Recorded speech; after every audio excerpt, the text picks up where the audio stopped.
ಕರ್ನಾಟಕದಲ್ಲಿ ಮೊಳಗಲಿವೆ ಜೋರಾದ ಘರ್ಜನೆಗಳು. ವೀರಾದಿ ವೀರರು ಜನಿಸಿದ ಈ ನಾಡಿನಲ್ಲಿ, ಪರಾಕ್ರಮಿಗಳ ಇತಿಹಾಸವಿರುವ ಈ ಮಣ್ಣಿನಲ್ಲಿ ಇದೀಗ ಆರಂಭವಾಗಲಿದೆ ಹೊಸದೊಂದು ಕದನ. ಕಬಡ್ಡಿ. ಕಬಡ್ಡಿ ಇದು ಬರೀ ಒಂದು ಕ್ರೀಡೆಯಲ್ಲ, ಇದು ಒಂದು ಶಕ್ತಿ. ಇದು ನಮ್ಮ ಹೆಮ್ಮೆ. ಇದು ನಮ್ಮ ಕರ್ನಾಟಕ. ಒಂದು ಟ್ರೋಫಿ, ಒಂದು ಚಾಂಪಿಯನ್ಶಿಪ್ಗಾಗಿ 8 ಜಿಲ್ಲೆಗಳ ಬಲಿಷ್ಠ ತಂಡಗಳಿಂದ ಹೋರಾಟ. ಬರುತ್ತಿದೆ ಕರ್ನಾಟಕ ಕಬಡ್ಡಿ ಪ್ರೀಮಿಯರ್ ಲೀಗ್. ಮೈನವಿರೇಳಿಸೋ ವೇಗ, ಚಾಣಾಕ್ಷ ವ್ಯೂಹ, ಅನುಭವಿ ಆಟಗಾರರ ಕಬಡ್ಡಿ ಕಬಡ್ಡಿ ಘರ್ಜನೆಯೊಂದಿಗೆ ಕಬಡ್ಡಿ ಮೈದಾನ ರಣರಂಗವಾಗಲಿದೆ. Ladies and gentlemen, ಜೋರಾದ ಚಪ್ಪಾಳೆ ಬರಿ ಫಾರ್ ಡಾಕ್ಟರ್ ಗೀತಾ ಗುದ್ದೇಮನೆ ಅವರನ್ನ ವೇದಿಕೆ ಬರುವಂತಹ ಸಮಯ. ಗೆಸ್ ಧನಲಕ್ಷ್ಮಿ ಅವರು ಎಲ್ಲಿದ್ದಾರೆ? ಜೋರಾದ ಚಪ್ಪಾಳೆ ಬರಿ everybody, please put your hands together on behalf of Mr. Mahesh. And off to our Pro Kabaddi Karnataka commentator, we have Mr. Shekhar Murthy. ಜೋರಾದ ಚಪ್ಪಾಳೆ ಬರಲಿ. And it's our time, it's our moment, and as I am voicing out, ಇವರು ಬಹಳ ಅದ್ಭುತವಾದಂತಹ ಕಬಡ್ಡಿ ಕಾರ್ಯಕ್ರಮವನ್ನ ಕಮೆಂಟೇಟ್ ಮಾಡ್ತಿದ್ದಾರೆ. Mr. Shekhar sir, thank you so much. ಧನ್ಯವಾದಗಳು. It's an honor. Thank you so much. ಎಲ್ಲರಿಗೂ ನಮಸ್ಕಾರ. ಕಬಡ್ಡಿ ಅಂದ ಕೂಡಲೇ ನಮಗೆ ನೆನಪಾಗೋದು ನಮ್ಮ ಬಾಲ್ಯದ ನೆನಪು. ಹೆಚ್ಚು ಕಡಿಮೆ ಎಲ್ಲರೂ ಆಡಿರ್ತೀವಿ ಅಂತ ಅನ್ಸುತ್ತೆ ಕಬಡ್ಡಿ. ಇಲ್ಲಿರೋರಲ್ಲಿ ಸ್ವಲ್ಪ ಕನ್ಫ್ಯೂಷನ್ ಇದೆ, ಒಂದಷ್ಟು ಜನ ಆಡದೇನೂ ಇರ್ಬೋದು ಅಂತ ಅನ್ಸುತ್ತೆ, ಬಟ್ ಗೊತ್ತಿಲ್ಲ. ಯಾರೆಲ್ಲ ಕಬಡ್ಡಿ ಆಡಿದ್ದೀರಿ ಕೈ ಎತ್ಬೋದಾ? ಸಾಕು, ಇಷ್ಟೇ ಸಾಕು ನಮಗೆ. ಹಂಗಂತ ನೀವು ಬೇಡ ಅಂತಲ್ಲ, ಎಕ್ಸ್ಪೆಕ್ಟ್ ಮಾಡಿರಲಿಲ್ಲ ಈ ಥರದೊಂದು ಜಾಗದಲ್ಲಿ ಇಷ್ಟು ಜನ ಕಬಡ್ಡಿ ಆಡಿದವರು ನಮಗೆ ಸಿಗಬಹುದು ಅಂತ. ಅದರಲ್ಲೂ ಸ್ಪಾನ್ಸರ್ ಕೂಡ ಸಿಕ್ಕಿದ್ರು ಅಂತ ಖುಷಿ ಆಗ್ತಾ ಇದೆ ನನಗೆ ಆಲ್ರೆಡಿ. ಎಸ್, ಕಬಡ್ಡಿ ಅಂದ ಕೂಡಲೇ ಸ್ವಲ್ಪ ಬೇರೆ ಆಟಗಳಿಗೆ ಕಂಪೇರ್ ಮಾಡಿದ್ರೆ ಒಂದು ಸ್ವಲ್ಪ ಹಿಂದೆ ಇತ್ತು ಒಂದು ಕಾಲದಲ್ಲಿ. ಪ್ರೋ ಕಬಡ್ಡಿ ಆದ ನಂತರ ನಮ್ಮ ಕಬಡ್ಡಿ ಪ್ಲೇಯರ್ಸ್ ಕೂಡ ಸೆಲೆಬ್ರಿಟಿಗಳಾದ್ರು, ಕೋಟಿ ರೂಪಾಯಿಗಳನ್ನ ನೋಡೋದ್ರ ಆಗಿರೋದು ನಮಗೆ ಬಹಳ ಖುಷಿ. ಅದರ ಜೊತೆಗೆ ಇವತ್ತು ಕರ್ನಾಟಕದಲ್ಲಿ ಪ್ರೋ ಕಬಡ್ಡಿ ಅನ್ನುವಂಥದ್ದು ಬಹಳಷ್ಟು ಕಬಡ್ಡಿ ಆಟಗಾರರ ಕನಸಾಗಿತ್ತು. ಸುಮಾರು ಪ್ರೋ ಕಬಡ್ಡಿ ಆರಂಭ ಆದಾಗಿಂದ ಕೂಡ ಅದಕ್ಕೆ ಪ್ರಯತ್ನ ನಡೀತಾನೆ ಇತ್ತು, ಬಟ್ ಕಾರ್ಯರೂಪಕ್ಕೆ ಬರೋದಕ್ಕೆ ಸ್ವಲ್ಪ ತಡ ಆಯಿತು. ಆ ಕಾರ್ಯರೂಪಕ್ಕೆ ಬರೋದಕ್ಕೆ ಕಾರಣ ಆದಂಥ ಒಂದು team, fine sports private limited ಅಂತೇಳಿ, ಆ ಟೀಮ್ನ ಮೆಂಬರ್ಸ್ನು ಕೂಡ ಇಲ್ಲಿ ಬರ್ಮಾಡ್ಕೊಳ್ಳೋಣ. ಪ್ಲೀಸ್ ವೆಲ್ಕಮ್ ಎಲ್ಲ ನಾನು ಕೂಡ ಅದರಲ್ಲಿ ಒಬ್ಬ. ಸೊ ನಾವೇ ವೆಲ್ಕಮ್ ಮಾಡ್ಕೊಳ್ಳೋದು ಒಂಥರ ಹೆಮ್ಮೆಯ ವಿಚಾರ. Thank you. ಸೊ ವಿಶೇಷ ಹೇಳ್ತಾ ಇದ್ವಿ ಆಲ್ರೆಡಿ, ಕಬಡ್ಡಿ ಅಂದ ಕೂಡಲೇ ಚೈಲ್ಡ್ಹುಡ್ ನೆನಪಾಗುತ್ತೆ. ಕರ್ನಾಟಕದ ಆಟಗಾರರಿಗೆ ಒಂದು ಅವಕಾಶ ಕಡಿಮೆ ಇತ್ತು. ಬೇರೆ ರಾಜ್ಯಗಳಿಗೆ ಕಂಪೇರ್ ಮಾಡಿದಾಗ ನಮ್ಮ ಕರ್ನಾಟಕದ ಆಟಗಾರರು ಒಂದಷ್ಟು ನಂಬರ್ಸ್ ಕಂಪೇರ್ ಮಾಡಿದಾಗ ಸ್ವಲ್ಪ ಕಡಿಮೆ ಇತ್ತು. ಹಾಗಾಗಿ ಅದನ್ನ ಹೆಚ್ಚು ಮಾಡ್ಬೇಕಂದ್ರೆ ಏನ್ ಮಾಡ್ಬೇಕಂತ ಡಿಸ್ಕಷನ್ ಮಾಡೋ ಒಂದು ಸಂದರ್ಭದಲ್ಲಿ ಈ ಒಂದು ಐಡಿಯಾ ಬಂದಿದ್ದು. ಈ ತರದೊಂದು ಟೂರ್ನಮೆಂಟ್ ಮಾಡಿದಾಗ ಪ್ಲೇಯರ್ಸ್ ಕ್ವಾಲಿಟಿ ಹೆಚ್ಚಾಗುತ್ತೆ. ಈ ಒಂದು ಟೂರ್ನಮೆಂಟ್ ಆಡೋದಕ್ಕೋಸ್ಕರ ಪ್ಲೇಯರ್ಸ್ ಒಂದು ಪ್ರಾಕ್ಟೀಸ್ ಮಾಡೋಕ್ಕೆ ಸ್ಟಾರ್ಟ್ ಮಾಡ್ತಾರೆ. ಮತ್ತೆ ಇಲ್ಲಿ ಈ ಮ್ಯಾಚ್ ಅಲ್ಲಿ ನೋಡಿದಾಗ ಪ್ರೋ ಕಬಡ್ಡಿಯ ಫ್ರಾಂಚೈಸಿಗಳು, ಅಲ್ಲಿನ ಕೋಚ್, ಮ್ಯಾನೇಜರ್ಸ್ ಮ್ಯಾಚ್ ನೋಡಿದಾಗ ನಮ್ಮ ಪ್ಲೇಯರ್ಗಳು ಅವರ ಕಣ್ಣಿಗೆ ಕಾಣ್ತಾರೆ. ಸೊ ಅದ್ರ ಮುಖಾಂತರ ಪ್ರೋ ಕಬಡ್ಡಿಗೆ ನಮ್ಮ ಆಟಗಾರರು ಹೋಗುವಂತ, ನಮ್ಮ ರಾಜ್ಯದ ಆಟಗಾರರು ಹೋಗುವಂತ ಒಂದು ಅವಕಾಶ ಸಿಗಲಿ ಅನ್ನುವಂಥದ್ದು ನಮ್ಮ ಉದ್ದೇಶ ಆಗಿದೆ. ಸೊ ಎಲ್ಲ ಪ್ರಯತ್ನ, ಇತ್ತೀಚೆಗಷ್ಟೇ ಒಂದು ಲೋಗೋ ಮತ್ತೆ ಪ್ರೊಮೋ ಲಾಂಛನ ಮಂಗಳೂರಲ್ಲಿ ನಡೆಸಿದ್ವಿ. ಅದು ಕೂಡ ಇದೇ ರೀತಿ ಒಂದು ಅದ್ದೂರಿ ಕಾರ್ಯಕ್ರಮದಲ್ಲಿ ಒಂದು ನನಗೆ as A kabaddi player, as A kabaddi coach, as A commentator ನನಗೆ ಖುಷಿ ಆಗ್ತಾ ಇರೋದು, ಈ ಥರದ ಒಂದು ವೇದಿಕೆಯಲ್ಲಿ ನಮಗೆ ಹೆಚ್ಚು ಕಡಿಮೆ ಕಬಡ್ಡಿ ಕಾಣಿಸಿರ್ಲಿಲ್ಲ ಯಾವತ್ತೂ ಕೂಡ. ಸೊ ಇಷ್ಟು ದೊಡ್ಡ ವೇದಿಕೆ ಅವಕಾಶ ಮಾಡಿಕೊಟ್ಟಂತ ನಿಮಗೂ ಕೂಡ ತುಂಬ ಥ್ಯಾಂಕ್ಸ್. ಏನು ಆರ್ಗನೈಸ್ ಮಾಡಿದಿರಿ ಒಂದು ಹೆರಿಟೇಜ್ ರನ್ವೇ ಪ್ರೋಗ್ರಾಮ್, ಖಂಡಿತವಾಗ್ಲೂ ತುಂಬ ಖುಷಿ ಆಯ್ತು ಸರ್. ಕಬಡ್ಡಿ ಒಂದು ಕಾರ್ಯಕ್ರಮಕ್ಕೆ ಇಷ್ಟು ದೊಡ್ಡ ಈ ಸ್ಟೇಜಲ್ಲಿ ನಮಗೆ ಟೈಮ್ ಮಾಡಿಕೊಟ್ಟಿದ್ದು, ಸೊ ತುಂಬ ಖುಷಿ ಆಯಿತು.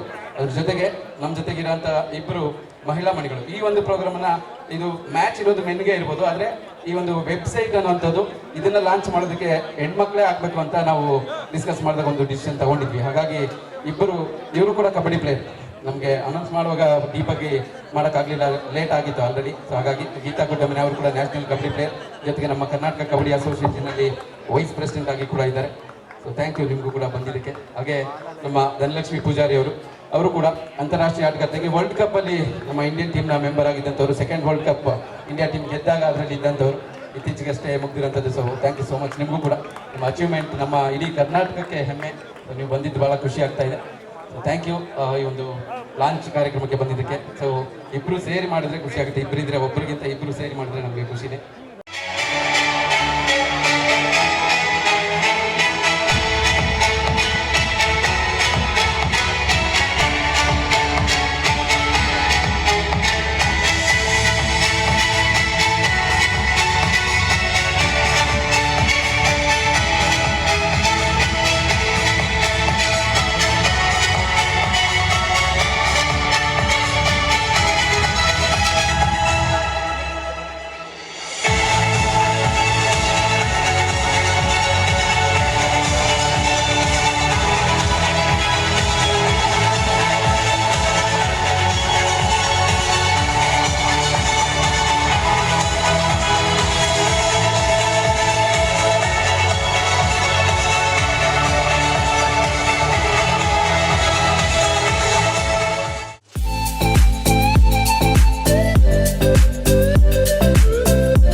ಕರ್ನಾಟಕ ಕಬಡ್ಡಿ ಪ್ರೀಮಿಯರ್ ಲೀಗ್ನ ಒಂದು ವೆಬ್ಸೈಟ್ನ ಲಾಂಚ್ ಮಾಡೋಕ್ಕೆ ನಮ್ಮ ಜೊತೆ ಬಂದಿದ್ದಾರೆ ಡಾಕ್ಟರ್ ಗೀತಾ ಗುಡ್ಡೆಮನೆಯವರು. ಬನ್ನಿ ಅವ್ರ ಜೊತೆ ಮಾತಾಡೋಣ.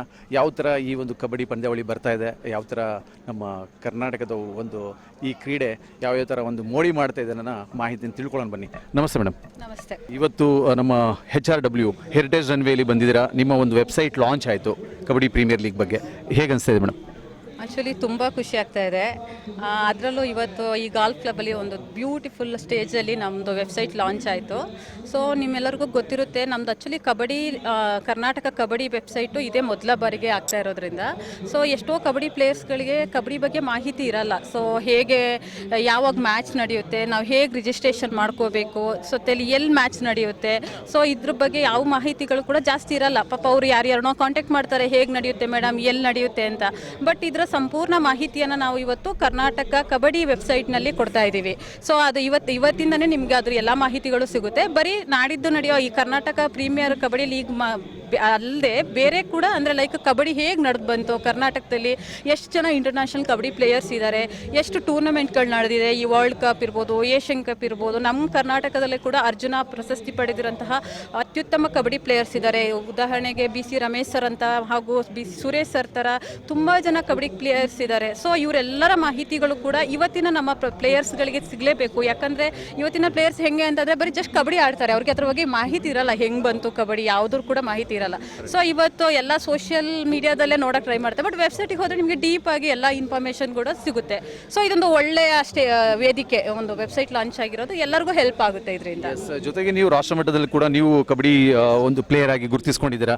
ಹೇಗೆ ಅನಿಸ್ತಿದೆ ನಿಮ್ಮ ಜರ್ನಿ, ಹೇಗಿತ್ತು ಈ ಕಬಡ್ಡಿಲಿ ಅಂತ, ಯಾವಾಗಿಂದ ಸ್ಟಾರ್ಟ್ ಮಾಡ್ತೀರಿ? ಆ್ಯಕ್ಚುಲಿ ನಾನು ಹೈಸ್ಕೂಲಿಂದ ಕಬಡ್ಡಿ ಆಡ್ತಾ ಇದ್ದೆ. ಸೊ ನಾನು ಜೂನಿಯರ್ ನ್ಯಾಷನಲ್ಸ್ ರೆಪ್ರೆಸೆಂಟ್ ಮಾಡಿದ್ದೀನಿ, ಸೀನಿಯರ್ ನ್ಯಾಷನಲ್ಸ್ ಆಡಿದ್ದೀನಿ, ಹಾಗೂ ಮೈಸೂರು ಯೂನಿವರ್ಸಿಟಿ, ಮಂಗಳೂರು ಯೂನಿವರ್ಸಿಟಿ ಜೊತೆಯಲ್ಲಿ ಕಬಡ್ಡಿನಲ್ಲೇ PhD ಪದವಿಯನ್ನು ಪಡೆದಿರೋದು ನಾನು ಮೈಸೂರು ಯೂನಿವರ್ಸಿಟಿನಲ್ಲಿ. ಸೊ ತುಂಬ ಖುಷಿ ಆಗ್ತಿದೆ. ಸೊ ಅವಾಗೆಲ್ಲ ಕಬಡ್ಡಿ ಇಷ್ಟೊಂದು ಇಂಪ್ರೂವ್ ಆಗಿರಲಿಲ್ಲ. ಬಟ್ ಇವಾಗ ಪ್ರೋ ಕಬಡ್ಡಿ ಪ್ರತಿಯೊಂದು ಬಂದಿರೋ ಒಂದು ಗ್ರಾಮೀಣ ಗೇಮ್ ಇವತ್ತು ಒಂದು ಸಿಟಿ ಲೈಫ್ ಕಡೆ ಬಂದಿರೋದ್ರಿಂದ ಅದಕ್ಕೆ ಒಂದು ಒಳ್ಳೆ ಮೆರುಗು ಸಿಗ್ತಾ ಇದೆ. ಜೊತೆನಲ್ಲಿ ಫೈವ್ ಸ್ಪೋರ್ಟ್ಸ್ ಅವರು ಕೂಡ ಅದಕ್ಕೆ ಒಂದು ಒಳ್ಳೆ ವೇದಿಕೆಯನ್ನು ಕೊಟ್ಟಿದ್ದಾರೆ. ಸೊ ಇವತ್ತು ನಮ್ಗೆ ನೋಡಿ ನಾವೆಲ್ಲ ಆಡ್ತಾ ಇದ್ದಾಗ ನಮ್ಮನ್ನ ಯಾರು ಇಂಟರ್ವ್ಯೂ ಮಾಡೋರೇ ಇರಲಿಲ್ಲ. ಇವತ್ತು ನೋಡಿ ಎಲ್ಲ ಪ್ಲೇಯರ್ಸ್ಗೂ ಕೂಡ ಸೋಷಿಯಲ್ ಮೀಡಿಯಾ ಇರ್ಬೋದು, ಒಂದು TV ಮುಂದೆ ಬಂದು ಮಾತಾಡೋ ಒಂದು ಅವಕಾಶಗಳು ಸಿಗ್ತಾ ಇದೆ. ಸೊ ಖುಷಿ ಆಗ್ತಾ ಇದೆ. ನಮ್ಮ ಗ್ರಾಮೀಣ ಕ್ರೀಡೆ ಕಬಡ್ಡಿ ಇವತ್ತು ನ್ಯಾಷನಲ್ ಇಲ್ಲದ್ರೆ ಇಂಟರ್ನ್ಯಾಷನಲ್ ಮಟ್ಟದಲ್ಲೂ ಕೂಡ ಸಾಕ್ತಿದೆ. ಅದರಲ್ಲಿ ಪ್ರೋ ಕಬಡ್ಡಿನೇ ನಾವು ಕಂಡಿದ್ದೀವಿ. ಅದೇ ಥರ ಇವಾಗ ಕರ್ನಾಟಕ ಕಬಡ್ಡಿ ಪ್ರೀಮಿಯರ್ ಲೀಗ್ ಬರ್ತಾ ಇದೆ. ಇದ್ರ ಹಿಂದೆ ಯಾರಿದ್ದಾರೆ ಅಂತ ಏನಾದರೂ ಮಾಹಿತಿ ಇದೆ ನಿಮಗೆ? ಎಸ್, ಮೊದಲೇದಾಗಿ ಇದಕ್ಕೆ ಅಂದರೆ ಇವರು ಈ ಟೂರ್ನಮೆಂಟ್ನ ಮಾಡಬೇಕಂತ ತುಂಬ ಜನ ಮುಂದೆ ಬಂದಿದ್ರು. ಬಟ್ ಇದನ್ನ ಫೈವ್ ಸ್ಪೋರ್ಟ್ಸ್ ಅವರು ಇವತ್ತು ಆರ್ಗನೈಸ್ ಮಾಡ್ತಾ ಇದ್ದಾರೆ, ತುಂಬ ಎಫರ್ಟ್ ಹಾಕಿ. ಅವ್ರ ಜೊತೆ ನಮ್ಮ ಕರ್ನಾಟಕ ಅಮೆಚೂರ್ ಕಬಡ್ಡಿ ಅಸೋಸಿಯೇಷನ್ ಜೊತೆಲಿ ನಿಂತಿದೆ. ಆ ಕಬಡ್ಡಿ ಅಸೋಸಿಯೇಷನ್ ಅಧ್ಯಕ್ಷರಾದ ಚೆಲುವರಾಜ್ ಸರ್ ಇರ್ಬೋದು, ಜೊತೆಯಲ್ಲಿ ಸೆಕ್ರೆಟರಿ ಗೌರಿ ಸರ್ ಹಾಗೂ ಮುನ್ರಾಜ್ ಸರ್ ಹಾಗೂ BC Ramesh sir, Suresh sir, ಪ್ರತಿಯೊಬ್ಬರು ಕೂಡ ಈ ಟೂರ್ನಮೆಂಟೇ ಹಿಂದೆ ಇದ್ದಾರೆ. ಸೊ ಯಾವಾಗಲೂ ಸಪೋರ್ಟ್ ಮಾಡ್ತಾ, ಜೊತೆ ನಾನು ವೈಸ್ ಪ್ರೆಸಿಡೆಂಟ್ ಆಗಿರೋದ್ರಿಂದ ನಾವೆಲ್ಲರೂ ಒಂದು ಟೀಮ್ ಆಗಿ ಇದನ್ನ ಸಕ್ಸಸ್ ಮಾಡೋದ್ರ ಕಡೆ ಖಂಡಿತ ಜೊತೆಲಿ ಇರ್ತೀವಿ. ಎಸ್, ನನಗೆ ಕಬಡ್ಡಿ ಬಗ್ಗೆ ಸ್ವಲ್ಪ ತಿಳ್ಕೊಬೇಕು ಅಂತ ಅನ್ಕೊಂಡೆ. ಕಬಡ್ಡಿಲಿ ಏನಾದರೂ ಕೆಲವು ವರ್ಡ್ಗಳು, ಏನೇನು ವರ್ಡ್ಸ್ ಇರುತ್ತೆ ಅದ್ರ ಬಗ್ಗೆ ಏನಾದರೂ ಮಾಹಿತಿ ಹೇಳ್ತೀರಾ? ಅಂದರೆ ವರ್ಡ್ಸ್ ಅಂದರೆ ಏನಾದರೂ ಇವಾಗ ಒಂದು ಕ್ಯಾಚ್ ಮಾಡಬೇಕು, ಒಂದು ಇದು ಮಾಡಬೇಕು, ಆ ಥರ ಏನಾದರೂ ಆಂಕಲ್ ಕ್ಯಾಚ್ ಎಲ್ಲ ಇರುತ್ತೆ. Okay okay. ಮತ್ತು ಬೇರೆ ಬಿದ್ದಾಗ ಅಥವಾ ಆ ರೂಪದಲ್ಲಿ ಅಥವಾ ಎಳೆಯುವಾಗ ಅದನ್ನು ಕಾಲನ್ನು ಎಳಿತಾರ, ಅದು ಆಂಕಲ್ ಕ್ಯಾಚ್ ಹೇಳ್ಬೋದು. Toe touch, ankle catch, thigh catch, ಸುಮಾರು ಇದೆ. ಇವಾಗ ಸುಮಾರು ದಿನ ಆಗಿದೆ, ಹೊರತೋಗ್ಬಿಟ್ಟಿದ್ದೀನಿ. ಎಸ್ ಮೇಡಮ್, ತುಂಬ ಖುಷಿ ಆಯಿತು ನಿಮ್ಮ ಜೊತೆ ಮಾತಾಡಿ. ಸಾಕಷ್ಟು ಒಳ್ಳೆಯ ವಿಚಾರಗಳನ್ನು ನನ್ನ ಜೊತೆ ಹಂಚ್ಕೊಂಡಿದ್ದೀರಾ. Yes, Karnataka Kabaddi Premier League ಇನ್ನೇನು ಕೆಲವೇ ದಿನಗಳಲ್ಲಿ ನಮ್ಮ ಕರ್ನಾಟಕದಲ್ಲೇ ಬೆಂಗಳೂರಿನಲ್ಲಿ ನಡೀತಾ ಇದೆ. ಅದರದ್ದು ಒಂದು ಮುಖ್ಯ ಒಂದು ವೆಬ್ಸೈಟನ್ನು ಇಲ್ಲಿ ಲಾಂಚ್ ಮಾಡಿದ್ದಾರೆ HRW ಅಲ್ಲಿ. ಇನ್ನು ಮುಂದಿನ ದಿನಗಳಲ್ಲಿ ಸಾಕಷ್ಟು ವಿಚಾರಗಳನ್ನು ತಿಳ್ಕೊಳ್ಳೋಣ ಬನ್ನಿ. ಇನ್ನು ಸಾಕಷ್ಟು ಜನ ಇದ್ದಾರೆ, ಅವ್ರ ಜೊತೆನೂ ಕೂಡ ಮಾತಾಡೋಣ. ಇವತ್ತು ನನ್ನ ಜೊತೆ ಇದ್ದಾರೆ ಅಂತಾರಾಷ್ಟ್ರೀಯ ಮಟ್ಟದಲ್ಲೇ ಖ್ಯಾತಿ ಪಡೆದಿರುವಂಥವರು, ನಮ್ಮ ಗ್ರಾಮೀಣ ಕ್ರೀಡೆ ಕಬಡ್ಡಿ ಪಟುವಾಗಿ ಗುರುತಿಸ್ಕೊಂಡಿರುವಂತಹ ಧನಲಕ್ಷ್ಮಿ ಪೂಜಾರಿ ಅವರು ನಮ್ಮ ಜೊತೆ ಬಂದಿದ್ದಾರೆ.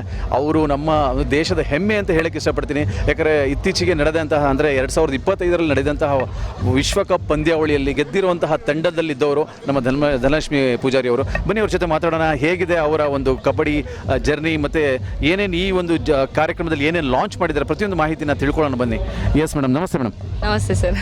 ಎಸ್ ಮೇಡಮ್, ಮೊದಲಿಗೆ ನಿಮಗೆ ಕಂಗ್ರ್ಯಾಚುಲೇಷನ್ಸ್. ಯಾಕಂದರೆ ನಮ್ಮ ಭಾರತದ ಒಂದು ಹೆಮ್ಮೆಯ ಪುತ್ರಿಯಾಗಿ ನೀವು ಕಬಡ್ಡಿಯಲ್ಲಿ ನಿಮ್ಮದೇ ಆದಂತಹ ಒಂದು ರೂಪದಲ್ಲಿ ಒಂದು ಅದ್ಭುತ ಕೆಲಸ ಮಾಡಿದ್ದೀರಾ. ಅದಕ್ಕೆ ಮೊದಲಿಗೆ ನಿಮ್ಮನ್ನು ಅಭಿನಂದನೆಗಳನ್ನು ಅರ್ಪಿಸ್ತೀನಿ madam. Thank you sir, thank you. Yes madam, Dhanalakshmi Pujari ಅವರು, ಯಾವಾಗ ನಿಮ್ಮ ಜರ್ನಿ ಸ್ಟಾರ್ಟ್ ಆಯಿತು ಈ ಒಂದು ಕಬಡ್ಡಿಲಿ? ಸರ್ ನನ್ನ ಜರ್ನಿ 15 ವರ್ಷ ಆಯ್ತು ಸರ್ ಕಬಡ್ಡಿ ಫೀಲ್ಡಲ್ಲಿ ಜರ್ನಿ. ನಾನು 7th ಸ್ಟ್ಯಾಂಡರ್ಡಲ್ಲಿ ಸ್ಟಾರ್ಟ್ ಮಾಡಿದ್ದು ಕಬಡ್ಡಿ. ಫಸ್ಟ್ ನನಗೆ ಈ ಥರ ಎಲ್ಲ ಗೊತ್ತಿರಲಿಲ್ಲ, ಇಂಡಿಯಾ ಅದು ಇದೆಲ್ಲ ಇರ್ತದೆ ಅಂತ. ಬಟ್ ಆ ಟೈಮಲ್ಲಿ ಟೀಮ್ ಕಟ್ತಾರಂತ ಹೇಳಿದಾಗ ನಾನು ಒಬ್ಬಳು ಸೇರಿದವಳು. ಯಾವಾಗ ನಾನು ಆಳ್ವ ಶಿಕ್ಷಣ ಸಂಸ್ಥೆಗೆ ಜಾಯ್ನ್ ಆದೆ, PUCಯಲ್ಲಿ ಜಾಯ್ನ್ ಆದೆ, ಆಮೇಲೆ ನನಗೆ ಗೊತ್ತದು ಈ ಥರ ಇಂಡಿಯಾ ಕ್ಯಾಂಪಲ್ಲಿ ಇರುತ್ತೆ, ಅಂತಾರಾಷ್ಟ್ರೀಯ ಮಟ್ಟ ಇರುತ್ತೆ, ಈ ಥರ ಎಲ್ಲ ಹೋಗ್ಬೋದು ಅನ್ನೋದು. ಸೊ ನಾನು ಆವಾಗೊಂದು ಕನಸು ಕಂಡೆ, ದೇಶದ ಜರ್ಸಿಯನ್ನು ಹಾಕಬೇಕು, ನಾನು ಒಂದು ದಿವಸ ದೇಶದ ಧ್ವಜವನ್ನು ನನ್ನ ಮೇಲೆ ಹಾರಿಸಬೇಕು ಅನ್ನೋದು.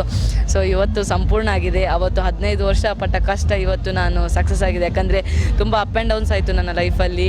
2 ಕಾಲು ಸರ್ಜರಿ ಆಗಿರ್ಬೋದು, ಆದರೂ ನಾನು ಬಿಟ್ಟಿಲ್ಲ. ಯಾಕಂದರೆ ಜೀವನದಲ್ಲಿ ಏನಾದರೂ ಒಂದು ಸಾಧನೆ ಮಾಡಬೇಕನ್ನೋ ಆಸೆಯನ್ನು ಹೊತ್ತಿದ್ದೆ ನಾನು.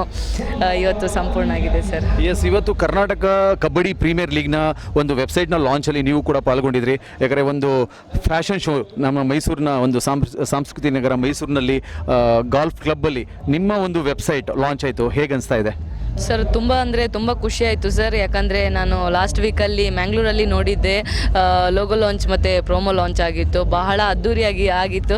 ಇವತ್ತು ವೆಬ್ಸೈಟ್ ಲಾಂಚು ಬಹಳ ಅದ್ಧೂರಿಯಾಗಿ ಮಾಡಿದ್ದಾರೆ. ಅದರಲ್ಲೂ ನಾನು ಒಬ್ಬಳು ಲಾಂಚ್ ಮಾಡಲಿಕ್ಕೆ ಬಂದಿದ್ದೇನೆ ಹೇಳಿದಾಗ ತುಂಬ ಖುಷಿ ಆಯಿತು. ಯಾಕಂದರೆ ಇದೊಂದು ಹುಡುಗರಿಗೊಂದು ದೊಡ್ಡ ಪ್ಲ್ಯಾಟ್ಫಾರ್ಮು, ಅವರ ಒಂದು ಪರ್ಫಾರ್ಮೆನ್ಸ್ ಆಗಿರ್ಬೋದು, ಅವರ ಪ್ರತಿಭೆಯನ್ನು ರೂಪಿಸ್ಕೊಳ್ಳಿಕ್ಕೆ. ಯಾಕಂದರೆ KKPಯಲ್ಲಿಂದ PKLವರೆಗೆ ಹೋಗುವ ಇದಿದೆ ಸರ್. ತುಂಬ ಜನರ ಜೀವನವನ್ನು ರೂಪಿಸ್ಬೋದು ಅಂತ ಹೇಳ್ತೇನೆ ಸರ್. ತುಂಬ ಖುಷಿ ಆಯಿತು. ಯಾಕಂದರೆ ಆ ವೆಬ್ಸೈಟಿಂದ, ಯಾಕಂದರೆ ಎಲ್ಲೆಲ್ಲಿ ಹುಡುಕೋ ಬದಲು ಆ ವೆಬ್ಸೈಟಿಗೆ, ಎಲ್ಲರ ಕೈಯಲ್ಲಿ ಮೊಬೈಲ್ ಇರುತ್ತೆ, ಆ ವೆಬ್ಸೈಟಿಗೆ ಹೋಗಿ ಪ್ರತಿಯೊಂದು ಇರುತ್ತೆ. ಅದರಲ್ಲಿ ಕಬಡ್ಡಿಗೆ ಏನು ಅವರಿಗೆ ಬೇಕು, ಯಾವ ರೀತಿ ರಿಜಿಸ್ಟ್ರೇಷನ್ ಮಾಡಬೇಕು, ಪ್ರತಿಯೊಂದು ಡೀಟೇಲ್ ಆ ವೆಬ್ಸೈಟಲ್ಲಿ ಸಿಗುತ್ತೆ ಅಂತ ಹೇಳ್ತೇನೆ. ಈ ಒಂದು ಕರ್ನಾಟಕ ಕಬಡ್ಡಿ ಪ್ರೀಮಿಯರ್ ಲೀಗ್ ನಡೀತಾ ಇದೆ. ಅದರಲ್ಲಿ ಪುರುಷರದ ಬಗ್ಗೆ ಮತ್ತು ಮಹಿಳೆಯರದು ಎರಡೂ ಕಾನ್ಸೆಪ್ಟ್ಗಳು ನಡೀತಾ ಇದೆ ಇದರಲ್ಲಿ ಕಬಡ್ಡಿಲಿ? ಇಲ್ಲ ಸರ್, ಖಾಲಿ ಪುರುಷರದ್ದು ಆಗ್ತಿದೆ. ಇನ್ನು ಮುಂದಿನ ದಿನದಲ್ಲಿ ಮಹಿಳೆಯರಿಗೂ ಬರ್ಬೋದು ಅನ್ನೋ ಹೋಪ್ ಇದೆ ಸರ್. ಖಂಡಿತವಾಗ್ಲೂ ಒಂದು ದಿವಸ ಆಗ್ಬೋದು.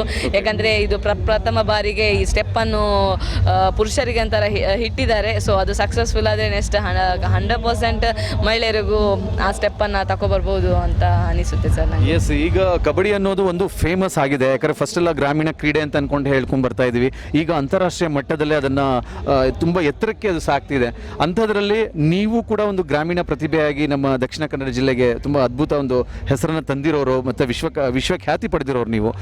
ಇಲ್ಲಿ ನಿಮ್ಮದೇ ಒಂದು ಅಂದರೆ ಈ ಕಬಡ್ಡಿಯಲ್ಲಿ ನಿಮ್ಮ ಒಂದು ಚಾಣಕ್ಷಣದ ಗೇಮಲ್ಲಿ ನಿಮ್ಮ ಒಂದು ಸ್ಟೈಲ್ ಏನು ಅಂತ, ಈ ಕಬಡ್ಡಿಲಿ ನಿಮ್ಮ ಸ್ಟೈಲ್ ಏನು ಅಂತ? ಸರ್ ನನ್ನ ಸ್ಟೈಲ್ ಅಂದರೆ ನಾನು ಡಿಸೆಂಟಾಗಿ ಆಡ್ತೇನೆ ಸರ್. ಕಣಕ್ಕೆ ಇಳಿದ ಮೇಲೆ ಏನಾದರೂ ಒಂದು ಮಾಡಬೇಕು. ಯಾಕಂದರೆ ವಿನ್ ಆರ್ ಲಾಸ್ ಇದ್ದದ್ದೇ ಇದರಲ್ಲಿ ಗೇಮಲ್ಲಿ. ಸೊ ಅದು ಸೋತ್ರೆ 1 ಪಾಯಿಂಟಲ್ಲಿ ಸೋತರು ಒಂದೇ, 10 ಪಾಯಿಂಟಲ್ಲಿ ಸೋತದ್ದೇ. ಗೆದ್ವಿ ಅಂದರೆ 1 ಪಾಯಿಂಟಲ್ಲಿ ಗೆದ್ದರು ಒಂದೇ, 10 ಪಾಯಿಂಟಲ್ಲಿ ಗೆದ್ದರು ಒಂದೇ.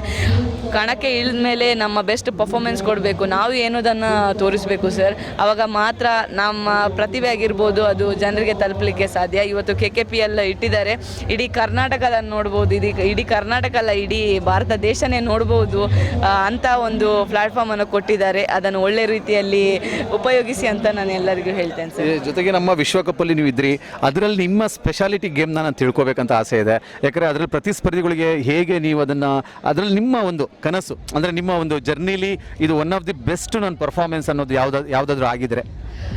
ಸರ್ ನಾನು ಇವರು ಜರ್ಮನಿ ಟೀಮಲ್ಲಿ ನಾನು ಸ್ಟಾರ್ಟಿಂಗ್ 7ಇಂದನೇ ಇಳಿದೆ ಸರ್. ಅದೊಂದು ನನಗೆ ಒಂದು ಮೂಮೆಂಟ್ ಫೀಲ್ ಆಯಿತು, ಪ್ರೌಡ್ ಮೂಮೆಂಟ್ ಫೀಲ್ ಆಯಿತು ಸರ್. ಯಾಕಂದರೆ ಫಸ್ಟ್ 7ಅಲ್ಲೇ ನನ್ನನ್ನು ಇಳಿಸಿದಾರಲ್ಲ ಅನ್ನೋದು ತುಂಬ ಖುಷಿಪಟ್ಟೆ ನಾನು. ಫಸ್ಟಿಂದನೂ ಕೊನೆವರೆಗೂ ನಾನು ಆ ಗೇಮನ್ನು ಆಡಿದೆ ಸರ್. ರೈಡು ಮಾಡಿದೆ, ನಾನು ಡಿಫೆನ್ಸು ಮಾಡಿದೆ. ಅದು ನನಗೆ ಒಂದು ಮೆಮೊರೇಬಲ್ ಆಗಿ ನಾನು ಆ ಮೂಮೆಂಟನ್ನು ಯಾವತ್ತೂ ಕ್ಯಾರಿ ಮಾಡ್ತೇನೆ ಸರ್. ಯಾಕಂದರೆ ಫಸ್ಟ್ 7ಅಲ್ಲಿ ನಾನು ಆಡಿದೆ ಅನ್ನೋ ಒಂದು ಖುಷಿ ಇದೆ ನನಗೆ. ಎಸ್, ಸಾಕಷ್ಟು ವಿಚಾರಗಳನ್ನು ಹಂಚಿಕೊಂಡಂತಹ ನಮ್ಮ ವಿಶ್ವವಿಖ್ಯಾತಿ ಪ್ರತಿಭೆ ಧನಲಕ್ಷ್ಮಿ ಪೂಜಾರಿ ಅವರು ನಮ್ಮ ಮೈಸೂರಲ್ಲಿ ಬಂದಿದ್ದರು. HRW ಒಂದು ಕಾರ್ಯಕ್ರಮದಲ್ಲಿ ಅವರ ವೆಬ್ಸೈಟನ್ನು ಲಾಂಚ್ ಮಾಡೋಕ್ಕೆ ಬಂದಿದ್ದರು. ಈ ಅತಿ ಶೀಘ್ರದಲ್ಲೇ ನಮ್ಮ ಕರ್ನಾಟಕ ಕಬಡ್ಡಿ ಪ್ರೀಮಿಯರ್ ಲೀಗ್ನ ಒಂದು ಅದ್ಭುತವಾದ ಆಟವನ್ನು, ಗ್ರಾಮೀಣ ಕ್ರೀಡಾ ಒಂದು ಕೂಟವನ್ನು ಇನ್ನು ಕೆಲವೇ ದಿನಗಳಲ್ಲಿ ನಾವು ನೋಡಲಿದ್ದೇವೆ.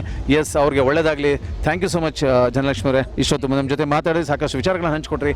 Thank you so much. Karnataka Kabaddi Premier ಲೀಗ್ನ ಆಯೋಜಕರು ನನ್ನ ಜೊತೆ ಇದ್ದಾರೆ, ಬನ್ನಿ ಅವ್ರ ಜೊತೆ ಮಾತಾಡೋಣ. ಫೈನ್ ಅಂತಲೇ ಒಂದು F9 ಬ್ರ್ಯಾಂಡಿಂದ ಅವ್ರು ಬಂದಿದ್ದಾರೆ, ಅವ್ರ ಜೊತೆ ಮಾತಾಡೋಣ ಬನ್ನಿ. ಏನೇನು ವಿಚಾರ ಹಂಚ್ಕೋತಾರೆ, ಯಾವ ಥರ ಈ ಕಬಡ್ಡಿ ಪಂದ್ಯಾವಳಿಗಳು ನಡೀತಾ ಇದೆ, ಸಂಪೂರ್ಣ ಮಾಹಿತಿನ ಸ್ಟಾರ್ ಕನ್ನಡದಲ್ಲಿ ನೋಡೋಣ. ಸರ್ ನಮಸ್ತೆ ಸರ್. ನಮಸ್ಕಾರ. ಎಸ್ ಸರ್, ಇವತ್ತು ಒಂದು ಅದ್ಭುತವಾಗಿ ನಿಮ್ಮ ವೆಬ್ಸೈಟ್ ಲಾಂಚ್ ಆಯಿತು. ನಮ್ಮ ಹೆರಿಟೇಜ್ ರನ್ವೇ ವೀಕಲ್ಲಿ ಮೈಸೂರಲ್ಲಿ ನಡೆದಿದೆ. ಸೊ ಹೇಗೆ ಅನಿಸ್ತಾ ಇದೆ ಸರ್? ತುಂಬ ಖುಷಿ ಅನಿಸ್ತಾ ಇದೆ kabaddi as A kabaddi player ಆಗಿ ಕೋಚ್ ಆಗಿ ಕಮೆಂಟೇಟರ್ ಆಗಿ ಅನಿಸೋದು. ಇಷ್ಟು ದೊಡ್ಡ ಸ್ಟೇಜಲ್ಲಿ ಒಂದು ಕಬಡ್ಡಿದು ವೆಬ್ಸೈಟ್ karnataka-kabaddi.com ಅಂತ ವೆಬ್ಸೈಟನ್ನು ಲಾಂಚ್ ಮಾಡಿದ್ದು ತುಂಬ ಖುಷಿ ಅನಿಸ್ತದೆ. ಅದರಲ್ಲೂ ಹೆಣ್ಮಕ್ಳ ಕೈಯಲ್ಲಿ ಮಾಡಿಸ್ಬೇಕಂತ ಮೊದಲೇ ಪ್ಲ್ಯಾನ್ ಇತ್ತು, ಅದಕ್ಕೆ ತಕ್ಕಂಗೆ ಹೆಣ್ಮಕ್ಳು ಬಂದಿದ್ದನ್ನು ಲಾಂಚ್ ಮಾಡಿದ್ದು ಇನ್ನೂ ದೊಡ್ಡ ಖುಷಿ ಕೊಟ್ಟಿದೆ. ಎಲ್ಲ ಕಬಡ್ಡಿ ಒಂದು ಪ್ಲೇಯರ್ಸ್ಗಿರ್ಬೋದು, ಕಬಡ್ಡಿ ಲವರ್ಸ್ಗಿರ್ಬೋದು, ಇದೊಂದು ದೊಡ್ಡ ಖುಷಿ ವಿಚಾರ, ಜೊತೆಗೆ ಒಂದು ರೀತಿ ಹಬ್ಬದ ಥರ ಕಾಣ್ತಾ ಇತ್ತು. ಎಸ್ ಸರ್, ಈಗ F9 ಸ್ಪೋರ್ಟ್ಸ್ ಇದ್ರ ಬಗ್ಗೆ ಫೈನ್ ಸ್ಪೋರ್ಟ್ಸ್ ಆ್ಯಕ್ಚುಲಿ ಆ ಫೈನ್ ಸ್ಪೋರ್ಟ್ಸ್ ಬಗ್ಗೆ ಏನು ಹೇಳಕ್ಕೆ ಇಷ್ಟಪಡ್ತೀರಿ ಸರ್? ಅದು ಕೂಡ ಒಂದು ದೊಡ್ಡ ಖುಷಿನೇ, ಯಾಕಂದರೆ ಈ ಒಂದು ಈಗೇನು ಕರ್ನಾಟಕ ಕಬಡ್ಡಿ ಪ್ರೀಮಿಯರ್ ಲೀಗ್ ಅಂತ ಮಾಡ್ತಾ ಇದ್ದೀವಿ, ಇದನ್ನು ಮಾಡೋದಕ್ಕಾಗಿ ಭಾಳಷ್ಟು ಜನ ಪ್ರಯತ್ನ ಪಟ್ಟಿದ್ರು ಪಾಪ, ಬಟ್ ಅದನ್ನು ಕಾರ್ಯರೂಪಕ್ಕೆ ತೊಗೊಂಬರೋದಕ್ಕೆ ಸಾಧ್ಯ ಆಗಿರಲಿಲ್ಲ. ಬಟ್ ಈಗ ಅದು ಕಾರ್ಯರೂಪಕ್ಕೆ ಬರ್ತಾ ಇದೆ, ನಮ್ಮ ಫೈನ್ ಸ್ಪೋರ್ಟ್ಸ್ ಟೀಮಿಂದ ಅದು ಕಾರ್ಯರೂಪಕ್ಕೆ ಬರ್ತಾ ಇದೆ. ಆಲ್ರೆಡಿ ನಾವು ಲೋಗೋ ಮತ್ತು ಪ್ರೊಮೋ ಲಾಂಚನ ಮಂಗಳೂರಲ್ಲಿ ಮಾಡಿದ್ವಿ, ವೆಬ್ಸೈಟ್ ಲಾಂಚನ ಮೈಸೂರಲ್ಲಿ ಮಾಡಿದ್ವಿ. ಒಂದು ರೀತಿ ಇದು ಪ್ರೀ ಪ್ಲ್ಯಾನ್ಡ್ ಅಲ್ಲ, ಸಡನ್ ಪ್ಲ್ಯಾನ್ಡ್ ಅಂತಲೇ ಹೇಳಬೇಕು. ಪ್ರೀ ಪ್ಲ್ಯಾನ್ ಬೇರೆ ಬೇರೆ ರೀತಿಯಲ್ಲಿತ್ತು, ಬಟ್ ಸಡನ್ ಪ್ಲ್ಯಾನ್ ಅದಾಗದೇ ಆಗ್ತಾ ಇದೆ. ಮಂಗಳೂರು ಆಯಿತು, ಮೈಸೂರು ಆಯಿತು, ನೆಕ್ಸ್ಟ್ ಎಲ್ಲಿ ಅಂತ ನಾವೇ ಒಂದು ರೀತಿ ನಮಗೆ ಕ್ವಶನ್ ಮಾರ್ಕ್ ಆಗೋಗಿದೆ ಈಗ. ಸೊ ಆ ಥರ ನಡೀತಾ ಇದೆ. ಟೀಮ್ಸ್ ಲಾಂಚ್ ಇದೆ, ಅಲ್ಲಿ ಖಂಡಿತವಾಗ್ಲೂ ಬೇರೆ ಬೇರೆ ಜಿಲ್ಲೆಗಳಲ್ಲೂ ಈವೆಂಟ್ಗಳು ನಡೆಯುತ್ತೆ. ಎಸ್ ಸರ್, ಈಗ ಈ ಕಾರ್ಯಕ್ರಮ ಅತಿ ಶೀಘ್ರದಲ್ಲಿ ಪಂದ್ಯಾವಳಿಗಳು ನಡೆಯುವ ಸಾಧ್ಯತೆಗಳಿದೆ. ಸೊ ಯಾವ ಥರ ಪ್ರಿಪ್ರೇಷನ್ ಮಾಡ್ಕೊಂಡಿದ್ದಾರೆ, ಹೇಗೆ ಲಾಂಚ್ ಮಾಡ್ತಾ ಇದ್ದೀರಾ, ಎಲ್ಲ ಆಗ್ತಿದೆ ಇದು ಕಾರ್ಯಕ್ರಮ? ಇದು ಪ್ಲ್ಯಾನ್ ಇರೋದು ಬೆಂಗಳೂರು ಕೋರಮಂಗಲ ಇಂಡೋರ್ ಸ್ಟೇಡಿಯಮಲ್ಲಿ ಪ್ಲ್ಯಾನ್ ಮಾಡ್ತಾ ಇದ್ದೀವಿ. ಸೊ ಆಲ್ರೆಡಿ ಪ್ರಿಪ್ರೇಷನ್ ನಡೀತಾ ಇದೆ. ಎಲ್ಲ ರೀತಿಯಲ್ಲಿ ಲೈಟಿಂಗ್ಸ್ ಇರ್ಬೋದು, ಸೌಂಡ್ಸ್ ಇರ್ಬೋದು, ಪ್ರೊಡಕ್ಷನ್ ಇರ್ಬೋದು, ಕ್ಯಾಮ್ರಾ ಬಗ್ಗೆ ಎಲ್ಲದ್ರ ಬಗ್ಗೆನೂ ಕೊಟೇಷನ್ಸ್ ತಗೊಳ್ತಾ ಇದ್ವಿ. ಒಂದಷ್ಟು ಓಕೆ ಆಗಿದೆ, ಒಂದಷ್ಟು ನಡೀತಾ ಇದೆ. ಸೊ ದೊಡ್ಡ ಮಟ್ಟದಲ್ಲೇ ಮಾಡ್ತಾ ಇದ್ವಿ. ಪ್ರೋ ಕಬಡ್ಡಿ ಏನು ನಾವು ಟಿ ವಿಲಿ ನೋಡ್ತೀವಿ, ಅದೇ ರೇಂಜಲ್ಲೇ ಒಂದು ಟೂರ್ನಮೆಂಟನ್ನು ಮಾಡುವಂಥ ಪ್ಲ್ಯಾನಲ್ಲೇ ಹೋಗ್ತಾ ಇದ್ದೀವಿ. ಸೊ ಅದೇ ಥರದ ಒಂದು ಸಪೋರ್ಟ್ ನಮಗೆ ಸಿಗ್ತಾ ಇದೆ, ಮುಖ್ಯವಾಗಿ ಸೋಷಿಯಲ್ ಮೀಡಿಯಾದಲ್ಲಿ, ಜೊತೆಗೆ ಜನರಲ್ ಆಗು ಕೂಡ ಎಲ್ಲ ಪೂರ್ತಿ ನಮಗೆ ಮುಖ್ಯವಾಗಿ ಕರ್ನಾಟಕ ರಾಜ್ಯ ಅಮೆಚೂರ್ ಕಬಡ್ಡಿ ಅಸೋಸಿಯೇಷನ್ ಒಂದು ಬೆಸ್ಟ್ ಸಪೋರ್ಟನ್ನು ಕೊಡ್ತಾ ಇದ್ದಾರೆ. ಜೊತೆಗೆ BC ರಮೇಶ್ ಅವರು, BC ಸುರೇಶ್ ಅವರು ಕೂಡ ಸೂಪರ್ ಆದಂಥ ಒಂದು ಸಪೋರ್ಟ್ ಕೊಡ್ತಾ ಇದ್ದಾರೆ. ಆ ಸಪೋರ್ಟಿಂದನೇ ಒಂದು ದೊಡ್ಡ ಬೆಳವಣಿಗೆ. ಆಮೇಲೆ ಇದೊಂದು ಪ್ರೋಗ್ರಾಮ್ ಮುಖ್ಯವಾಗಿ ಸ್ಪಾನ್ಸರ್ಸ್ ತುಂಬ ಇಂಪಾರ್ಟೆಂಟ್ ಆಗ್ತಾರೆ. ಸೊ ಅವರು ಕೂಡ ಒಬ್ಬೊಬ್ಬರಾಗಿ ಬರ್ತಾ ಇದ್ದಾರೆ. ಸೊ ಇನ್ನಷ್ಟು ಬೇಕಾಗಿದೆ. ಈ ಒಂದು ಗೇಮ್ ಕಬಡ್ಡಿ ಅಂದ ಕೂಡಲೇ ನಮಗೆ ನೆನಪಾಗೋದು ಪ್ರೋ ಕಬಡ್ಡಿ ರೇಂಜ್ಗೆ ಇವತ್ತು ಯಾವುದೂ ಟೂರ್ನಮೆಂಟ್ ಆಗದೆ ಇರೋದ್ರಿಂದ ಎಲ್ಲರದ್ದು ಥಾಟ್ ಬಂದು ಎಲ್ಲೋ ಒಂದು ಕಡೆ ಔಟ್ಡೋರಲ್ಲಿ ಯಾವ ಒಂದು ರೀತಿ ಮಳೆ ಬರೋದಕ್ಕೆ ರಕ್ಷಣೆ ತಗೊಂಡು ಟೂರ್ನಮೆಂಟ್ ಆಗುತ್ತೆ. ಒಂದು ಆಲ್ ಇಂಡಿಯಾ ಟೂರ್ನಮೆಂಟ್ ಇರ್ಬೋದು ಅಥವಾ ಸ್ಟೇಟ್ ಲೆವೆಲ್ ಇರ್ಬೋದು, ಆ ಥರದ್ದು. ಸೊ ಅದೇ ರೇಂಜಲ್ಲಿ ಇರ್ಬೋದು ಅಂತ ಕೆಲವರು ಮನಸ್ಸಲ್ಲಿ ಇರ್ಬೋದು, ಬಟ್ ಆ ರೇಂಜಲ್ಲಿ ಇಲ್ಲ. ಇಂಡೋರ್ ಸ್ಟೇಡಿಯಮಲ್ಲಿ ಒಂದು ಪರ್ಫೆಕ್ಟ್ ಒಂದು ವ್ಯವಸ್ಥೆ ಮಾಡಿಕೊಂಡು ಪ್ರೋ ಕಬಡ್ಡಿ ಯಾವ ರೀತಿ ನಡೀತೆ ಅದೇ ರೀತಿಯಲ್ಲೇ ಪ್ಲೇಯರ್ಸ್ಗೂ ಕೂಡ ಅದೇ ರೀತಿ ಫೆಸಿಲಿಟಿ ಕೊಟ್ಟು, ಅಂಪೈರ್ಸಿಂದ ಹಿಡಿದು ಪ್ರತಿಯೊಬ್ಬರಿಗೂ ಅದೇ ರೀತಿಯಾದಂಥ ಒಂದು ಫೆಸಿಲಿಟೀಸ್ ಕೊಟ್ಟು ಒಂದು ಸ್ಟ್ಯಾಂಡರ್ಡ್ ಲೆವೆಲನ್ನೇ ಕಬಡ್ಡಿ ಮಾಡೋದಕ್ಕೆ ಹೊರಟಿರೋದು. ಸೊ ಅದನ್ನು ಹೇಳೋಕ್ಕೆ ಒಂದು ಖುಷಿ ಆಗ್ತಾ ಇದೆ. ಜೊತೆಗೆ ಇವತ್ತು ಒಂದು ವೆಬ್ಸೈಟ್ ಕೂಡ ಲಾಂಚ್ ಮಾಡಿದ್ರಿ ಕರ್ನಾಟಕ ಕಬಡ್ಡಿ ಪ್ರೀಮಿಯರ್ ಲೀಗ್ ಬಗ್ಗೆ. ಸೊ ವೆಬ್ಸೈಟ್ ಒಂದು ಅದರ ಹೆಸರು ಮತ್ತು ಏನೇನು ಸಿಗುತ್ತೆ ಅದರಲ್ಲಿ ಅಂತ? ಇದು karnataka-kabaddi.com ಅಂತ. ಸೊ ಇದು ಸ್ಟಾರ್ಟ್ ಆಗಿರೋದು ಕರ್ನಾಟಕ ಕಬಡ್ಡಿ ಪ್ರೀಮಿಯರ್ ಲೀಗ್ಗೋಸ್ಕರ, ಬಟ್ ಇದು ಇಡೀ ಕರ್ನಾಟಕದ ಕಬಡ್ಡಿಯ ಮಾಹಿತಿಯನ್ನು ನಿಮಗೆ ಕೊಡುತ್ತೆ. ಹಿಂದೆ ಆಗಿರುವಂಥ ಟೂರ್ನಮೆಂಟ್ಗಳ ಬಗ್ಗೆ, ಹಿಂದೆ ಈಗಾಗಲೇ ಇಂಟರ್ನ್ಯಾಷನಲ್ ಆಡಿ ನಮ್ಮ ಕಬಡ್ಡಿಲಿ ಅಚೀವ್ಮೆಂಟ್ ಮಾಡಿರುವಂಥ ಪ್ಲೇಯರ್ಸ್ಗಳ ಬಗ್ಗೆ ಕೂಡ ಸಿಗುತ್ತೆ. ಮುಂದೆ ಬರುವಂಥ ಟೂರ್ನಮೆಂಟ್ಗಳ ಬಗ್ಗೆ ಕೂಡ ಬೇಗನೆ ನಿಮಗೆ ಮಾಹಿತಿ ಕೊಡ್ತೀವಿ. ನಮಗೆ ಗೊತ್ತಾಗಿದ್ದ ಕೂಡಲೇ ಪ್ರತಿಯೊಬ್ಬ ಪ್ಲೇಯರ್ಗೂ ಕೂಡ ಅದು ರೀಚ್ ಆಗೋ ರೀತಿಯಲ್ಲಿ. ಜೊತೆಗೆ ಯಾರಾದರೂ ಅವ್ರದ್ದೇನಾದರೂ ಒಂದು ಸುದ್ದಿ ಇದ್ದರೆ, ಯಾರು ನಮ್ಗೆ ಗೊತ್ತೇ ಇರಲ್ಲ ಕೆಲವೊಂದು, ಆ ಥರದ್ದು ಏನಾದರೂ ಸುದ್ದಿ ಇದ್ದು ಅದನ್ನು ಕಳಿಸ್ಕೊಟ್ರೆ ಅದನ್ನು ಕೂಡ ಇದರಲ್ಲಿ ನಾವು ಪೋಸ್ಟ್ ಮಾಡ್ತೀವಿ. ಆರ್ಟಿಕಲ್ ರೂಪದಲ್ಲಿ ಕಳಿಸಿದ್ರು ಆಯಿತು, ಫೋಟೋಸ್ ರೂಪದಲ್ಲಿ ಕಳಿಸಿದ್ರೆ ಆಯಿತು, ಯಾವ ಥರದ್ರಲ್ಲಿ ಕಳಿಸಿದ್ರು ನಾವು ಅದಕ್ಕೆ ಬೇಕಾಗಿರೋಂಥ ತಯಾರಿ ನಾವು ಮಾಡ್ಕೊಂಡು ಅದನ್ನು ಪೋಸ್ಟ್ ಮಾಡ್ತೀವಿ. ಟೋಟಲಿ ಕಬಡ್ಡಿ ಇನ್ಫಾರ್ಮೇಷನ್, ಕರ್ನಾಟಕ ಕಬಡ್ಡಿ ಅಂತ ಅಂದ ಕೂಡಲೇ ಕರ್ನಾಟಕದಲ್ಲಿ ಕಬಡ್ಡಿ ಎಲ್ಲೆಲ್ಲಾಗುತ್ತೆ, ಏನೇನಾಗುತ್ತೆ ಎಲ್ಲ ಮಾಹಿತಿ ಕೂಡ ಈ ವೆಬ್ಸೈಟಲ್ಲಿ ಸಿಗೋದಾಗುತ್ತೆ. ಜೊತೆಗೆ ಈಗ ಸದ್ಯಕ್ಕೆ ಕರ್ನಾಟಕ ಕಬಡ್ಡಿ ಪ್ರೀಮಿಯರ್ ಲೀಗ್ದು ಪ್ಲೇಯರ್ ರಿಜಿಸ್ಟ್ರೇಷನ್ ಅಲ್ಲಿ ಸ್ಟಾರ್ಟ್ ಆಗಿದೆ. ಸೊ ಈಗ ಆಲ್ರೆಡಿ ಸ್ಟಾರ್ಟ್ ಆಗಿರೋದ್ರಿಂದ ಮಾಡ್ಕೋಬೋದು. ಆಲ್ರೆಡಿ ತುಂಬ ಜನ ಪ್ಲೇಯರ್ಸ್ ರಿಜಿಸ್ಟರ್ ಆಗ್ತಾ ಇದ್ದಾರೆ, ಅದು ಖುಷಿದೆ. ನಂಬರ್ ಹೇಳೋಕ್ಕಾಗ್ತಿಲ್ಲ, ಹೇಳ್ತಾ ಹೋದರೆ ಒಂದೊಂದು ಸೆಕೆಂಡ್ಗೂ ಜಾಸ್ತಿ ಆಗ್ತಾ ಇದೆ. ಸೊ ಹಾಗಾಗಿ ಒಂದು ಟೈಮ್ ನೋಡ್ಕೊಂಡು ಅದನ್ನು ರಿಲೀಸ್ ಮಾಡ್ತೀವಿ. ಇದರಲ್ಲಿ ಮಹಿಳೆಯರು ಏನಾದರೂ ಆಡ್ತಾ ಇದ್ದಾರೆ, ಪುರುಷರು ಆಡ್ತಾರೆ, ಯಾರು ಆಡ್ತಾರೆ ಅಂತ ಸರ್? ಇಲ್ಲ, ಈಗ ಫಸ್ಟ್ ಸ್ಟೆಪ್ ನಾವು ಪುರುಷರಿಗೆ ಅಂತ ಅರೇಂಜ್ ಮಾಡಿದ್ದೀವಿ. ಸೊ ಇದಾದ ನಂತರ ಆ ಥರದ್ದು ಕೂಡ ಪ್ಲ್ಯಾನ್ಸ್ ಇದ್ದಾವೆ. ನೋಡೋಣ ಅದು ಎಷ್ಟು ಬೇಗ ಆಗುತ್ತೆ ಅಥವಾ ಎಷ್ಟು ಟೈಮ್ ತೊಗೊಳುತ್ತೆ ಅಂತ. ಖಂಡಿತವಾಗ್ಲೂ ಪ್ಲ್ಯಾನ್ ಅಂತೂ ಇದೆ, ಹೆಣ್ಮಕ್ಳಿಗೂ ಆ ಥರದ್ದೊಂದು ಅವಕಾಶ ಕೊಡಲೇಬೇಕು. ಪ್ರೋ ಕಬಡ್ಡಿ ಬಗ್ಗೆ ಕೂಡ ಆ ಒಂದು ವಿಷಯ ಇದ್ದೇ ಇದೆ. ಏನಂದರೆ ಈಗಾಗಲೇ 12 ಸೀಸನ್ ಆಯಿತು, ಹೆಣ್ಮಕ್ಳಿಗೆ ಯಾವಾಗ ಮಾಡ್ತೀರಿ ಅಂತ. ಸೊ ಒಂದು ಸರಿ ಮಾತ್ರ ಒಂದು ಟ್ರಯಲ್ ಮಾಡಿದ್ರು, ಒಂದು ಸೀಸನ್ ಆಯಿತು, ಬಟ್ ಅದಾದಮೇಲೆ ಬರಲಿಲ್ಲ. ಬಟ್ ಆ ಪ್ರಶ್ನೆಗೆ ಉತ್ತರ ನಮ್ಮದು ಸೇಮ್ ಇದೆ, ಎಷ್ಟು ಬೇಗ ಆಗುತ್ತೋ ಅಷ್ಟು ಬೇಗ ತೊಗೊಂಡು ಬರ್ತೀವಿ. ಬಟ್ ನಮಗೆ ನನಗೆ ಗೊತ್ತಿರೋಂಗೆ ಬೇಗ ಸಿಗುತ್ತೆ ಅವಕಾಶ ಅಂತ ಅಂದ್ಕೊಳ್ತಾ ಇದ್ದೀನಿ. ಜೊತೆಗೆ ಅಂತಾರಾಷ್ಟ್ರೀಯ ಮಟ್ಟದಲ್ಲಿ ಖ್ಯಾತಿ ಪಡೆದಿರುವಂಥ ಸಾಕಷ್ಟು ನಮ್ಮ ಗ್ರಾಮೀಣ ಪಟುಗಳು ಇದರಲ್ಲಿದ್ದಾರೆ, ಕಬಡ್ಡಿಲಿದ್ದಾರೆ ಅಂತ ಕೇಳ್ಪಟ್ಟಿದ್ದೆ. ಅದರಲ್ಲಿ ಯಾರಾದರೂ ಇಲ್ಲಿ ನಮ್ಮ ಕರ್ನಾಟಕದ ಕ್ರೀಡಾಪಟುಗಳು ಯಾರಾದರೂ ಆಡ್ತಾ ಇದ್ದಾರೆ ಇದರಲ್ಲಿ? ಖಂಡಿತವಾಗ್ಲೂ ಈಗಾಗಲೇ ನಮ್ಮ ಕರ್ನಾಟಕದ ಕಬಡ್ಡಿಯಲ್ಲಿ ಸೆಲೆಬ್ರಿಟಿಗಳಾಗಿರುವಂಥ ಎಲ್ಲ ಪ್ಲೇಯರ್ಸು ಇಲ್ಲಿ ಆಡ್ತಾರೆ. ಈಗ ಲಾಸ್ಟ್ ಸೀಸನ್ ಮತ್ತು ಅದ್ರ ಹಿಂದೆ ಸೀಸನ್ ಪ್ರೋ ಕಬಡ್ಡಿ ಆಡಿರುವಂಥ ಎಲ್ಲ ಪ್ಲೇಯರ್ಸು ಇಲ್ಲೂ ಕೂಡ ಆಡ್ತಾರೆ. ಅದ್ರ ಜೊತೆಗೆ ತುಂಬ ಹಿಂದೆ ಒಂದು 3-4 ವರ್ಷದ ಹಿಂದೆ ಪ್ರೋ ಕಬಡ್ಡಿ ಆಡಿ ಈಗ ಬರೀ ಒಂದು ಸ್ಥಳೀಯ ಮಟ್ಟದ ಕಬಡ್ಡಿ ಆಡ್ತಾ ಇರುವಂಥ ಪ್ಲೇಯರ್ಸು ಕೂಡ ನಮಗಿರೋ ಮಾಹಿತಿ ಪ್ರಕಾರ ಸ್ಟೇಡಿಯಂ ಸ್ವಲ್ಪ ಫುಲ್ ಆಗಿದೆ. ಬೆಂಗಳೂರಲ್ಲಿ ಕಂಠೀರವ ಸ್ಟೇಡಿಯಂ ವೆಯ್ಟ್ ಇಳಿಸೋಕ್ಕೆ ಸ್ಟಾರ್ಟ್ ಮಾಡಿದ್ದಾರೆ. ವೆಯ್ಟ್ ಲಿಮಿಟ್ ಇದೆ ನಮ್ಮದು 85 kg ಅದು ಕಬಡ್ಡಿ ರೂಲಲ್ಲಿ. ಆಲ್ರೆಡಿ ವೆಯ್ಟ್ ಇಳಿಸೋಕ್ಕೆ ಸ್ಟಾರ್ಟ್ ಮಾಡಿದ್ದಾರೆ ಈ ಟೂರ್ನಮೆಂಟಲ್ಲಿ ಭಾಗಿಯಾಗಬೇಕು ಅಂತ. ಯಂಗ್ ಪ್ಲೇಯರ್ಸ್ ತುಂಬ ಜನ ನನಗೆ ಇನ್ಸ್ಟಾಗ್ರಾಮಲ್ಲಿ ಮೆಸೇಜ್ ಮಾಡ್ತಿರ್ತಾರೆ, ನಮ್ಮ ಫೈನ್ ಸ್ಪೋರ್ಟ್ಸ್ ಪೇಜ್ಗೂ ಕೂಡ ಮೆಸೇಜ್ ಮಾಡ್ತಿರ್ತಾರೆ ಇದ್ರ ಬಗ್ಗೆ ಮಾಹಿತಿ ತಿಳ್ಕೊಳ್ಳೋಕ್ಕೆ. ಸೊ ಅದು ಆ ರೆಸ್ಪಾನ್ಸ್ ನೋಡ್ತಿದ್ರೇ ಗೊತ್ತಾಗ್ತಾ ಇದೆ ಭಾಳಷ್ಟು ಜನ ಇದರಲ್ಲಿ ಉತ್ಸುಕರಾಗಿದ್ದಾರೆ ಅಂತ. ನೀವು ಕೇಳಿದ ಪ್ರಶ್ನೆ ಉತ್ತರ ಹೇಳಿದ್ರೆ 100% ನಮ್ಮ ಕಬಡ್ಡಿಯ ಎಲ್ಲ ಸೆಲೆಬ್ರಿಟಿಗಳು ಕೂಡ ಯಾರೆಲ್ಲ ಫಿಟ್ ಆಗಿದ್ದಾರೆ ಅವರೆಲ್ಲರೂ ಆಡ್ತಾರೆ. ಫಿಟ್ನೆಸ್ ಸ್ವಲ್ಪ ಏರ್ಪೇರ್ ಆಗಿರೋರು ಸ್ವಲ್ಪ ಹಿಂದೆ ಸರಿದಿದ್ದಾರೆ ಅಷ್ಟೇ. ಅದು ಬಿಟ್ಟು ಇನ್ನೆಲ್ಲರೂ ಆಡ್ತಾರೆ. ಎಲ್ಲ ಸೆಲೆಬ್ರಿಟೀಸ್ನು, ಪ್ರೋ ಕಬಡ್ಡಿ ಸೆಲೆಬ್ರಿಟೀಸು, ಇಂಟರ್ನ್ಯಾಷನಲ್ ಸೆಲೆಬ್ರಿಟೀಸ್ನು ಕೂಡ, ಮತ್ತು ನಿಮ್ಮ ಲೋಕಲ್ ಸೆಲೆಬ್ರಿಟೀಸ್ ಮುಖ್ಯವಾಗಿ ನಿಮ್ಮ ಊರಿನಲ್ಲಿ ಇರ್ತಾರೆ. ನಮ್ಮ ಏನು ಎಲ್ಲೋ ಒಂದು ಕಡೆ ಅವ್ರಿಗೆ ಅವಕಾಶ ಸಿಕ್ಕಿರಲ್ಲ ದೊಡ್ಡ ದೊಡ್ಡ ಟೂರ್ನಮೆಂಟ್ಗಳಲ್ಲಿ. ಸೊ ಅವರನ್ನು ಕೂಡ ಇಲ್ಲಿ ಗುರುತಿಸಿ ತಗೊಂಬಂದು ಖಂಡಿತವಾಗಲೂ ಚಾನ್ಸ್ ಕೊಡ್ತೀವಿ. ಎಸ್ ಸರ್, ಸುಮಾರು ಟೀಮ್ಗಳು ಆಡ್ತಾ ಇದ್ದಾರೆ ಅಂತ ಕೇಳ್ಪಟ್ಟೆ. ಸುಮಾರು 8 ಟೀಮ್ ಇದ್ದಾರೆ ಅಂತ ಕೇಳ್ಪಟ್ಟಿದ್ದೆ. ಸೊ ಆ ಟೀಮ್ಗಳನ್ನು ಹೇಗೆ ನೀವು ಆಯ್ಕೆ ಮಾಡ್ತಾ ಇದ್ದೀರಾ, ಅಥವಾ ಯಾರಾದರೂ ಅದನ್ನು ಪರ್ಚೇಸ್ ಮಾಡ್ತಾರಾ, ಅಥವಾ ಏನು ಸೇಲ್ ಮಾಡ್ತೀರಾ, ಏನೋ ಕಾನ್ಸೆಪ್ಟ್ಸ್ ಇದೆಯಾ ಅದರದ್ದು? ಹೌದು, ಆಲ್ರೆಡಿ ಫ್ರಾಂಚೈಸಿ ಲೀಗ್ ಅಂತಲೇ ಮಾಡಿರೋದ್ರಿಂದ ಫ್ರಾಂಚೈಸೀಸ್ ಇದ್ದೇ ಇದ್ದಾರೆ. 8 ಜನ ಫ್ರಾಂಚೈಸಿಗಳಿದ್ದಾರೆ. ಈಗಾಗಲೇ 4 ಜನರನ್ನು ನಾವು ಲೋಗೋ ಮತ್ತು ಪ್ರೊಮೋ ಲಾಂಚ್ ಟೈಮಲ್ಲಿ ರಿಲೀಸ್ ಮಾಡಿದ್ದೀವಿ ಕೂಡ. ಬೆಂಗಳೂರು ಟೀಮನ್ನು ಆನಂದ್ ಗೌಡ್ರು ಅಂತ ಅವರು ತೊಗೊಂಡಿದ್ದಾರೆ. ಬೆಳಗಾವಿ ಟೀಮನ್ನು ಹಾಲಪ್ಪ ಹುಕ್ಕೇರಿ ಅಂತ ತೊಗೊಂಡಿದ್ದಾರೆ. ಅದೇ ರೀತಿ ಮಂಗಳೂರು ಟೀಮನ್ನು ನಮ್ಮ XML ಆಗಿರೋಂಥ ಮೊಯ್ದೀನ್ ಬಾಬಾ ಅವರು ತೊಗೊಂಡಿದ್ದಾರೆ. ಮತ್ತು ಬಿಜಾಪುರ ಟೀಮನ್ನು ಲೋಹಿತ್ ಶೆಟ್ಟಿ ಅವರು ತೊಗೊಂಡಿದ್ದಾರೆ. ಸೊ 4 ಜನ ಆಲ್ರೆಡಿ ರಿವೀಲ್ ಮಾಡಿದ್ವಿ. ಇನ್ನೂ 4 ಜನ ಆಲ್ರೆಡಿ ರೆಡಿ ಇದ್ದಾರೆ. ಬಟ್ ಈ ಥರ ಯಾವುದಾದ್ರೂ ಒಂದು ಈವೆಂಟಲ್ಲಿ ಅವ್ರನ್ನ ರಿಲೀಸ್ ಮಾಡಬೇಕಂತ ಸದ್ಯಕ್ಕೆ ಹೇಳೋಕ್ಕಾಗಲ್ಲ. ಯಾಕಂದರೆ ಅವ್ರನ್ನ ಇಂಟ್ರೊಡ್ಯೂಸ್ ಮಾಡಬೇಕಾಗತ್ತೆ ನಾವು ಜನರಿಗೆ. ಸೊ ಹಾಗಾಗಿ ಎಸ್ ಸರ್, ತುಂಬ ಒಳ್ಳೆಯದಾಗಲಿ. ಯಾಕಂದರೆ ನಮ್ಮ ಗ್ರಾಮೀಣ ಕ್ರೀಡೆಯನ್ನು ತುಂಬ ಎತ್ತರಕ್ಕೆ ತೊಗೊಂಡು ಹೋಗಬೇಕಂತಲೇ ಕನಸು ಕಂಡಿರುವಂತಹ ಈ ಒಂದು ತಂಡಕ್ಕೆ ಸ್ಟಾರ್ ಕನ್ನಡ ವತಿಯಿಂದ ಕೂಡ ಅಭಿನಂದನೆಗಳನ್ನು ಅರ್ಪಿಸುತ್ತಾ ಈ ಒಂದು HRWಲಿ ನಿಮ್ಮ ಒಂದು ತಂಡ ಬಂದಿತ್ತು. ಎಲ್ಲರೂ ಬಂದಿದ್ದು ಧನ್ಯವಾದಗಳು ಸರ್. ಎಲ್ಲರೂ ಒಳ್ಳೆಯದಾಗಲಿ. ನಮ್ಮ ಕರ್ನಾಟಕದ ಒಂದು ಕ್ರೀಡೆನ ಇನ್ನೂ ಉತ್ತುಂಗಕ್ಕೆ ಹೋಗಲಿ ಅಂತ ಹೇಳಿ ಸ್ಟಾರ್ ಕನ್ನಡ ಕೂಡ ಬಯಸುತ್ತೆ. Thank you so much.